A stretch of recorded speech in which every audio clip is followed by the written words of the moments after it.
İmtahan zamanı bu ünsürlərə diqqət etmək lazımdır. İmtahanda kitabça gəldi yanına, baxırsan əvvəlcə suallara. Vaxt verildi, baxırsan əvvəlcə suallara. Burada diqqət olunması məqam ondan ibarətdir ki, sual kitabçasında bir sualın üstündə dayanmamaq. Əsas məsələ budur. Bizə 3 saat vaxt verilir. 3 saat içərisində 90 dənə sual işləməliyik. Yəni bu 3 saat ərzində 90 dənə sual, indi sualların tərtibatından suallardan dəyişir bu vaxt. Hər suala 1 dəqiqə, 1 dəqiqə yarım, 2 dəqiqə elə olur, 3 dəqiqə vaxt düşür.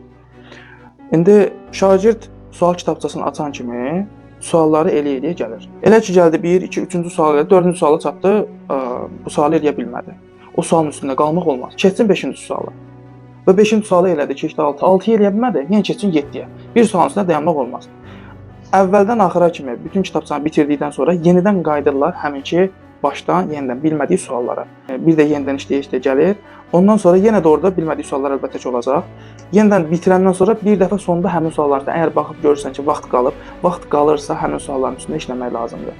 İşlədin, artıq bilirsən sənin müəyyən qədər sualın var, düzün var. Yəni bir sualın üstündə vaxt itirməmisən. İşlədin, sonda vaxtın qalandan sonra bilmədiyin sualsa, vaxt aparıcı sualın üstündə əlbəttə ki, vaxtı apara bilərsən. Ən əsası da cavab kartını doldurmaq üçün müəyyən qədər vaxt lazımdır. Ən azından yarım saatı və 3 saatdan yarım saatı buna ayırmaq lazımdır. Yarım saat içərisində cavab kartını doldurmaq üçün məncə çox unikal bir vaxtdır.